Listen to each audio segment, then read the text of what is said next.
আপনারা লোটে মাছ তো অনেকে অনেক রকমভাবে খেয়েছেন। কেউ ঝাল বানিয়ে, কেউ ঝুড়ো বানিয়ে, অথবা অনেকে আবার ভাজা করে বা অনেক রকমভাবে খেয়েছেন। আমি আজকে বেগুন আর পেঁয়াজ কুচি আর কাঁচা লঙ্কা টমেটো দিয়ে লোটে মাছটা রান্না করব। আর এভাবে রান্না করলে খেতে কিন্তু খুব সুন্দর হয় আর খুব টেস্টিও হয়। তো আমার মতো করে একদিন রান্না করে খেয়ে দেখবেন, ভালো লাগবে। তো প্যানটা গরম হয়ে গেছে, এখানে আমি এবার দিয়ে দেবো কুচিয়ে রাখা পেঁয়াজ। তো দিয়ে দিচ্ছি কুচিয়ে রাখা পেঁয়াজ। আমি যেহেতু আদা রসুন ব্যবহার করব না, সেই জন্য পেঁয়াজের পরিমাণটা একটু বেশি নিয়েছি। এবারে আমি এখানে কাঁচা লঙ্কাগুলো দিয়ে দেবো। পেঁয়াজটা আমার মোটামুটি ভাজা হয়ে গেছে। এবারে আমি এখানে বেগুন কুচি দিয়ে ভাজবো। বেগুনগুলো কেটে রেখেছিলাম, সেগুলো দিয়ে এবার ভাজবো। ভালো করে মিক্স করে নিয়েছি।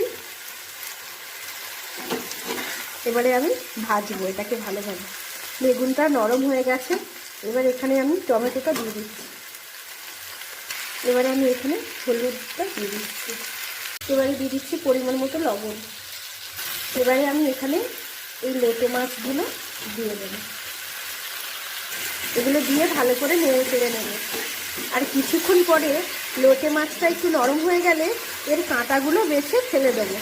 অনেকে দেয়, অনেকে দেয় না। আমার ছেলে কাঁটাটা খেতে পারে না বলে আমি এর কাঁটাগুলো মাঝখান থেকে বের করে ফেলে দেবো একটু নরম হয়ে গেলে। তারপরে ফিরে আসছি। দেখুন এখানে একটাও কাঁটা নেই, সব কাঁটা আমি বেছে ফেলে দিয়েছি।